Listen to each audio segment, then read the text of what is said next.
आज हम करेंगे बीकॉम का chapter financial statement analysis.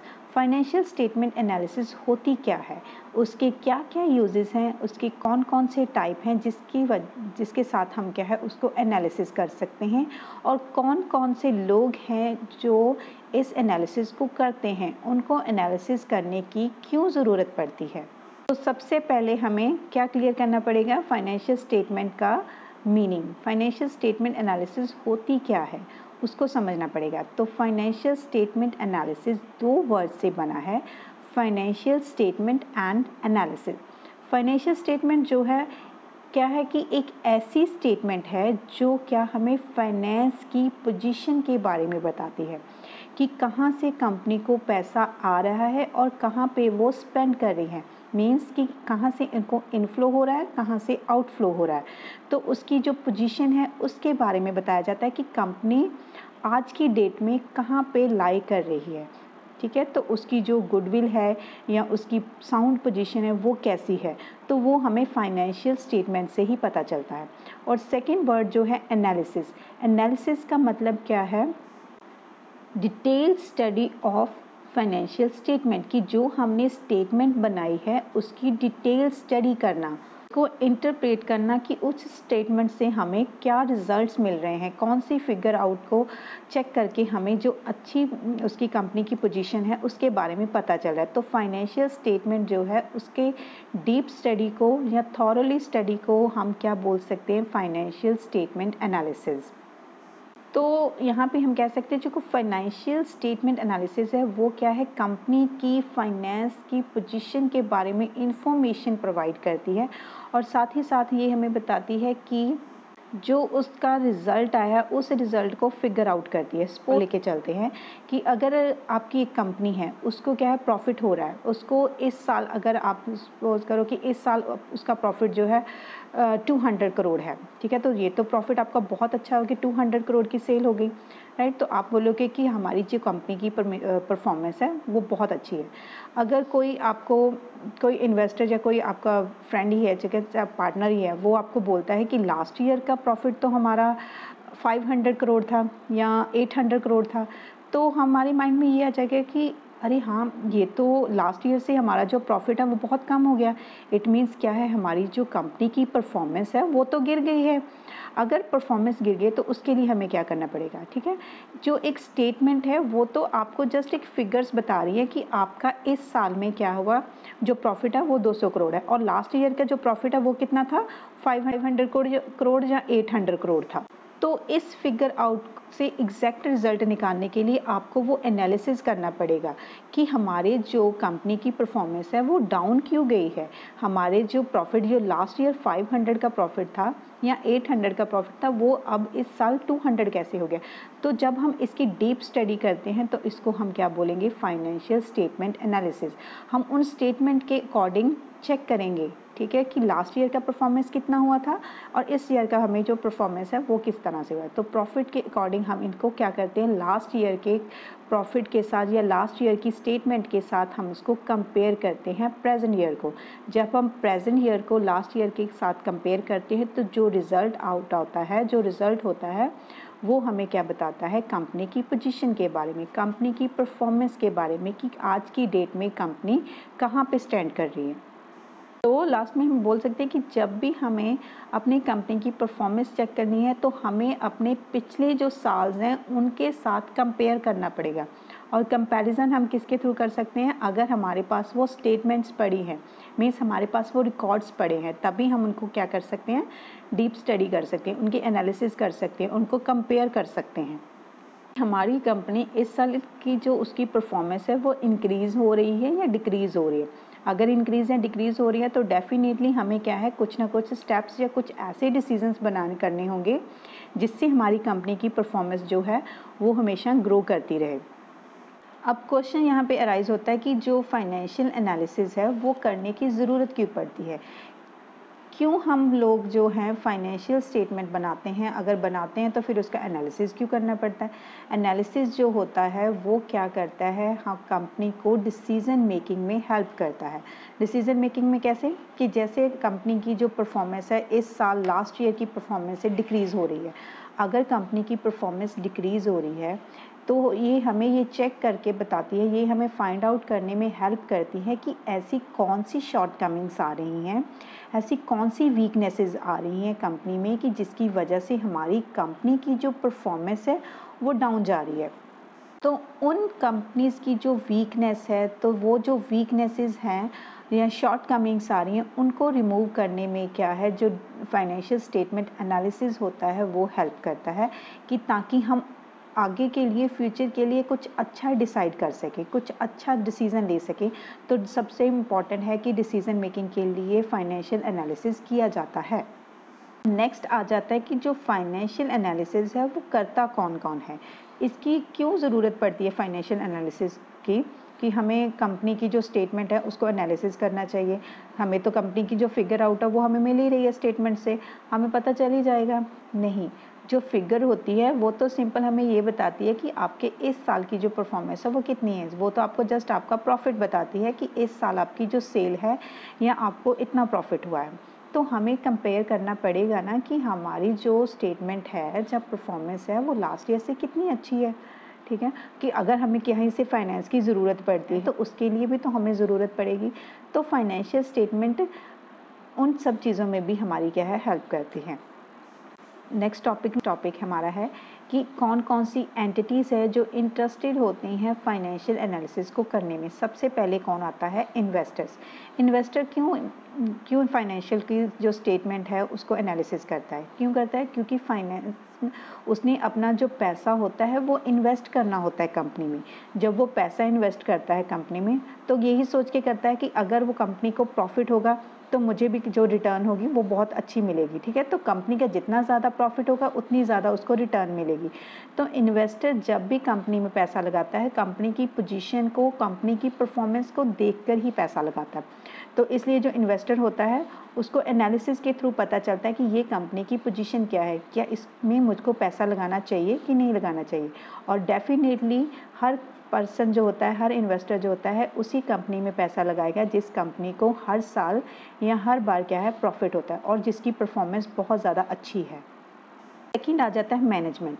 Management जो होती है कंपनी की वो भी एनालिसिस करती है। उनको क्यों एनालिसिस करने की ज़रूरत है, क्योंकि उन्होंने चेक करना होता है कि हमारी लास्ट ईयर में हमारे पास, कंपनी के पास कितना एसेट था, कितनी लाइबिलिटी थी, क्या हम उन एसेट से अपनी जो लाइबिलिटीज़ हैं उनको रिकवर कर सकते हैं, उनको पे कर सकते हैं कि नहीं कर सकते। उनकी जो क्रेडिट वर्दीनेस है वो एसेट्स एंड लाइबिलिटी से ही चेक होती है।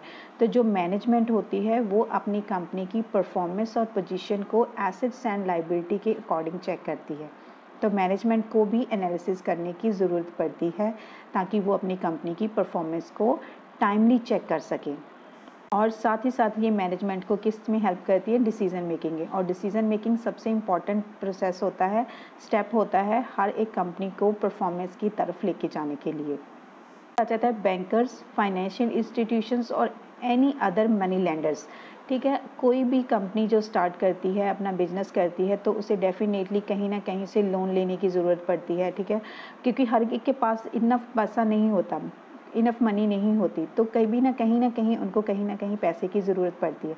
तो बैंक्स के पास जाते हैं, अदर इंस्टीट्यूशंस के पास जाते हैं, फाइनेंशियल इंस्टीट्यूशंस जो होती हैं, या अदर किसी मनी लेंडर के पास जाते हैं। और ये बैंक्स क्यों उनको लोन देगी कंपनी को, अगर उनकी परफॉर्मेंस अच्छी है, अगर उनके पास पैसा रिटर्न करने की एबिलिटी है, तभी वो उनको लोन प्रोवाइड करती है। और अगर किसी कंपनी की परफॉर्मेंस अच्छी नहीं है, उनको प्रॉफिट ही नहीं हो रहा, उनकी क्रेडिट वर्दीनेस अच्छी नहीं है, तो कोई पर्सन या कोई भी इंस्टीट्यूशन उनको लोन क्यों देगा। ठीक है, तो जो बैंक्स होती हैं, फाइनेंशियल इंस्टीट्यूशंस होगी, या कोई भी मनी लेंडर हो गया, वो कंपनी को तभी पैसा देगा, तभी लोन प्रोवाइड करेगा जब क्या है, उनकी पोजीशन जो है बहुत ज़्यादा अच्छी होगी। तो जिस कंपनी की परफॉर्मेंस अच्छी होगी, ठीक है, जिनके पास क्रेडिट वर्दीनेस होगा, उन्हीं को बैंक्स या कोई भी अदर इंस्टीट्यूशन जो है फाइनेंस से रिलेटेड है, उनको लोन प्रोवाइड करेगा। लोन की फैसिलिटी तभी उनको मिलेगी अगर उनकी परफॉर्मेंस अच्छी है। तो परफॉर्मेंस चेक करने के लिए बैंक्स को क्या करना पड़ेगा, फाइनेंशियल स्टेटमेंट का एनालिसिस करना पड़ेगा। फोर्थ है सप्लायर एंड क्रेडिटर। ठीक है, कोई भी पर्सन जो है आपकी कंपनी को गुड्स सप्लाई करता है और कई बार जो आपको जो क्रेडिटर होते हैं वो उधार पे गुड्स जो है वो दे देते हैं। तो जब आपकी कंपनी की जो परफॉर्मेंस है वो अच्छी होगी, ठीक है, तभी क्या है आपको जो सप्लायर्स एंड क्रेडिटर है वो आपको ये फैसिलिटी प्रोवाइड करेंगे कि हम आप लोगों को क्रेडिट की फैसिलिटी अवेलेबल करवा सकते हैं। ठीक है, अब अगर सोचो कि अगर आपकी कंपनी के पास पैसा रिटर्न करने के लिए अमाउंट ही नहीं है, तो कोई सप्लायर या क्रेडिटर आपको उधार क्यों चीज़ें देगा? वो तभी आपको उधार कोई चीज़ देगा जब उसको पता होगा कि हाँ, उसको ट्रस्ट होगा कि भाई नेक्स्ट टाइम जब भी वो मेरी पेमेंट करेगा तो मुझे ये कंपनी पेमेंट कर देगी, इसलिए मैं इसको उधार दे सकता हूँ। अगर तो कंपनी की पोजीशन अच्छी है तो आपको कोई भी सप्लायर जो आपको जो क्रेडिटर होता है, जो आप उनके रेगुलर कस्टमर है, तो वो आपको क्या है क्रेडिट की फैसिलिटी भी देते हैं। और जो सप्लायर्स होते हैं, क्रेडिटर्स होते हैं, वो भी फाइनेंशियल स्टेटमेंट की एनालिसिस करते हैं। क्यों करते हैं? क्योंकि उन्होंने आपको क्रेडिट की फैसिलिटीज़ प्रोवाइड करनी होती है। नेक्स्ट वन है एम्प्लॉयज़। जो एम्प्लॉयज़ होते हैं कंपनी की वो भी फाइनेंशियल स्टेटमेंट की एनालिसिस करते हैं।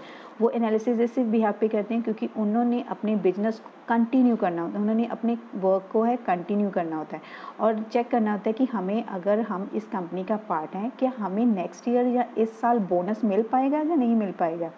वो बोनस को चेक करने के लिए, बोनस को कैलकुलेट करने के लिए एस्टिमेट लगा के चलते हैं कि उनको बोनस मिलेगा तो ठीक है, वो अपने बिजनेस को या अपने वर्क को कंटिन्यू करेंगे। तो जो एम्प्लॉयज़ होते हैं उनका भी एक राइट होता है, वो भी कंपनी के फाइनेंशियल स्टेटमेंट जो होती हैं उसको एनालिसिस कर सकते हैं टू चेक। फिफ्थ है रेगुलेटरी अथॉरिटी। रेगुलेटरी अथॉरिटीज़ क्यों फाइनेंशियल एनालिसिस करती है? वो चेक करती है कि जो भी स्टेटमेंट्स बन रही हैं कंपनी की, वो कंपनी के जो लॉज होते हैं, रूल्स होते हैं और रेगुलेशंस हैं, उनके अकॉर्डिंग बन रही हैं कि नहीं बन रही हैं। क्या कंपनीज लॉ बने हुए हैं उनको फॉलो कर रही है कि नहीं कर रही। जो पर्सन इसमें इन्वॉल्व होता है, कोई भी जो एजेंसी इन्वॉल्व होती है, उनका अपना पर्पस होता है, उनका अपना इंटरेस्ट होता है। वो अपने इंटरेस्ट और पर्पस के अकॉर्डिंग क्या है वो फाइनेंशियल स्टेटमेंट को एनालिसिस करते हैं। जैसे इन्वेस्टर उनका इंटरेस्ट क्या है कंपनी में पैसा इन्वेस्ट करना, जो बैंकर्स हैं, जो अदर इंस्टीट्यूशंस हैं, उनका पर्पस क्या है लोन प्रोवाइड करना। तो उनका हर एक का जो अपना अपना अलग अलग पर्पस है, उस पर्पस के हिसाब से कंपनी क्या करती है, जो पर्सन्स होते हैं या कोई भी एजेंसीज होती हैं जो इन्वॉल्व होती हैं कंपनीज के साथ, वो क्या है फाइनेंशियल स्टेटमेंट को एनालिसिस कर सकती हैं। अब नेक्स्ट टॉपिक हमारा आ जाता है types of financial statement analysis. Financial statement analysis को 4 तरह से हम क्या है डिवाइड करते हैं, एनालिसिस कर सकते हैं। फर्स्ट वन है on the basis of internal and external. Internal and external means नाम से पता चल रहा है, इंटरनल मीन जो कंपनी के बीच में होते हैं, ठीक है, एजेंसीज हो गई, जो कोई भी कंसर्न पर्सन हो गया, और एक्सटर्नल मीन जो कंपनी के बाहर होते हैं। वो एनालिसिस कैसे करते हैं? फर्स्ट है हमारा एक्सटर्नल मीन जो कंपनी के बाहर काम करते हैं। बाहर मतलब क्या हो गया? Bank, government, financial institution. तो बैंक जो होती है लोन प्रोवाइड करती है, अच्छी होगी, कंपनी के पास पैसा इनफ होगा तभी तो वो उनकी जो पेमेंट है कर सकें, वापस कर सकते हैं लोन को, जो इंटरेस्ट होता है वो पे कर सकते हैं। और सेकंड आता है supplier and creditor. Supplier and creditor तभी आपको उधार पे चीज़ें देगा अगर आप उनको रिटर्न कर सकते हो ईजिली, उनकी पेमेंट ईजिली कर सकते हो, ठीक है। जब टाइम आता है तो उस टाइम पर आप उनकी पेमेंट जो है टाइमली कर सकते हो कि नहीं कर सकते हो। थर्ड आता है गवर्नमेंट। गवर्नमेंट क्या करती है? टैक्सेस चार्ज करती है और साथ ही साथ में क्या कहती है, कुछ सब्सिडीज़ या कुछ ग्रांट्स भी देती है कंपनीज़ को। और गवर्नमेंट ने जब ये ग्रांट्स या सब्सिडीज़ प्रोवाइड करनी है तो वो भी चेक करती है कि कौन सी कंपनी को देनी है। जिस कंपनी को बनता है उन्हीं को देती है। वो उनको पैसे पता चलता है उनकी परफॉर्मेंस से और उनकी वर्किंग कंडीशन से। और वो किसके थ्रू पता चलेगा? डेफिनेटली उनको फाइनेंशियल स्टेटमेंट के थ्रू ही पता चलेगा। तो जो इंटरनल होते हैं, इंटरनल कौन होते हैं? इंटरनल जो कंपनी के पार्ट होता है, जैसे एक मैनेजमेंट है कंपनी की, ठीक है। तो मैनेजमेंट क्या चेक करती है कि हमारे पास कितनी एसेट है, कितनी लायबिलिटी है, हम कंपनी का लोन जो है चुका सकते हैं कि नहीं चुका सकते, जो उन्होंने डेट्स लिए हुए हैं, जो उन्होंने बोरिंग्स की हुई हैं, क्या उनको वो रिटर्न कर सकते हैं। वो चेक करेंगे अपनी फाइनेंशियल स्टेटमेंट एनालिसिस के थ्रू ही। जो एक्सटर्नल्स होते हैं वो कम परफॉर्मेंस चेक करते हैं और जो इंटरनल होते हैं वो financial performance and operating performance को चेक करने के लिए फाइनेंशियल स्टेटमेंट का एनालिसिस करते हैं। सेकंड हमारा टाइप है हॉरिजेंटल और vertical. Horizontal mean previous years को प्रेजेंट ईयर के साथ कंपेयर करते हैं, तो उनका जो डाटा होता है उनको लेके हम कंपैरिजन करते हैं। और जो वर्टिकल होता है उसमें हम एक ही साल को कंपेयर करते हैं, उसी की फिगर जो होती है, उसी का जो डाटा होता है, उसी को लेकर हम क्या है कंपैरिजन करते हैं, उसी की मतलब डाटा को बेस ईयर मान के, सेल को बेस ईयर मान के हम चेक करते हैं कि हमें कितना प्रॉफिट या कितना लॉस हुआ है, वो परसेंटेजेस में हम कैलकुलेट करते हैं। जब आप इसके प्रैक्टिकल करोगे तो आपको ज़्यादा ईजिली समझ आ जाएगा कि हम कंपेरिजन जब करते हैं ईयर्स में और एक सिंगल ईयर को हम कंपेयर कैसे करते हैं। है कि जो फिगर्स हमें मिलती है उनको हम साइड बाय साइड कैसे कैलकुलेट करते हैं। हम एक ईयर्स की नहीं, अलग जो डायनामिक है उसमें हम अलग अलग ईयर की जो फिगर्स होती हैं उनको साइड बाय साइड लेके चलते हैं, कंपैरिजन करते हैं। और जो वर्टिकलर होता है या स्टैटिक होता है उसमें हम एक सिंगल ईयर को बेस ईयर मान के उस कंपैरिजन करके उसकी परसेंटेज निकालते हैं कि कितने परसेंटेज हमें प्रॉफिट हुआ है, कितने परसेंटेज जो चेंजेस हुए हैं और कितने चेंजेस ये है लेके आया है स्टेटमेंट। थर्ड में है कि जो हॉरिजेंटल होता है उसमें जैसे हमने एक एग्जांपल लेते हैं कि एक बैलेंस शीट है, उसमें एक आइटम है शेयर कैपिटल या कोई भी इक्विटी, तो उसकी जो हेडिंग्स होती हैं एक ही तरह की जो आइटम होती हैं, ठीक है, एक ही हेडिंग में हम हर साल की जो होती हैं उनको कंपेयर करते हैं। एक हेडिंग में 3 साल अगर आप कंपेयर कर रहे हैं तो उसी हेडिंग में आप शेयर कैपिटल को ही लिखोगे और उसको कैलकुलेट करोगे। मतलब इसमें हॉरिजेंटल में क्या हो गया कि हम डिफरेंट ईयर्स को एक ही आइटम में डाल के उनको क्या है पोस्ट करके उनका कंपैरिजन करें। और वर्टिकल में होता है हम डिफरेंट आइटम्स को एक सिंगल ईयर में क्या है पोस्ट करके उनकी कैलकुलेशन करते हैं। तो हॉरिजेंटल में हम मतलब समझ आ गया कि हॉरिजेंटल में हम क्या करते हैं डिफरेंट ईयर्स को लेते हैं और कंपैरिजन करते हैं मोर देन 1 ईयर्स को। और ये वर्टिकल में हम सिंपल एक ही चेक करते हैं कि एक ही साल में हमें कितनी परफॉर्मेंस हुई है, कितनी परफॉर्मेंस जो है इंक्रीज़ हुई है, कितनी परफॉर्मेंस जो है डिक्रीज़ हुई है। थर्ड टाइप है on the basis of objective. ये भी आगे 2 पार्ट्स में डिवाइड होता है, term analysis and long term analysis. Short term analysis मतलब क्या होता है कि जो हमें कंपनी की करंट ऑब्लिगेशंस के बारे में बताता है कि उसकी कंपनी की जो ऑब्लिगेशंस हैं वो कितनी है, क्या वो जो है पेमेंट्स जो होते हैं, जो उन्होंने डेट्स लिए हुए हैं, जो बोरिंग्स लिए हुए हैं, क्या with in A short period क्या या विद इन ए 1 ईयर क्या वो रिटर्न कर सकते हैं कि नहीं कर सकते हैं। ये कंपनी की लिक्विडिटी और परफॉर्मेंस के बारे में हमें बताते हैं। और सेकंड आ जाता है long term analysis. Long term में क्या आ जाता है, लॉन्ग टर्म के साथ रिलेटेड है कि उन्होंने जो लॉन्ग टर्म्स डेट लिए हुए हैं, कंपनी ने जो लॉन्ग टर्म बोरिंग्स की हुई हैं, क्या वो उनको रिटर्न करने के एबल हैं, क्या कंपनी की पोजीशन जो है वो इतनी स्ट्रॉन्ग है, इतनी अच्छी है कि वो लॉन्ग टर्म डेट्स जो हैं, लॉन्ग टर्म बोरिंग्स जो हैं उनको पे कर सकते हैं कि नहीं कर सकते हैं। Fourth point on the basis of firm involve, कि जो फर्म्स इन्वॉल्व हैं उनके बेसिस के हिसाब से हम कंपैरिजन कैसे करते हैं। ये भी 2 टाइप के होते हैं, inter firm analysis and intra firm analysis.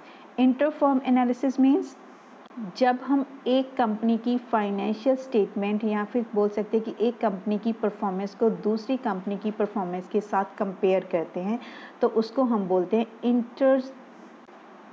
Inter firm analysis और intra firm analysis. Intra firm means कि हम कंपनी के जो ईयर होते कंपनी की एक ही कंपनी की परफॉर्मेंस को एनालिसिस करते हैं, एक ही साल को डिफरेंट पीरियड्स में हम उनको डिवाइड कर देते हैं और उनकी जो डिफरेंट डिवीज़न होती हैं उनको हम क्या बोलते हैं इंट्रा फर्म। की फर्म एक ही फर्म है, वो अपने डाटा को या अपने स्टेटमेंट को साल के अंदर 1 या 2 बार, कितनी बार वो उस चीज़ को एनालिसिस कर रही है, तो इसको बोलते हैं इंट्रा फर्म एनालिसिस। तो ये था हमारा चैप्टर फाइनेंशियल स्टेटमेंट एनालिसिस।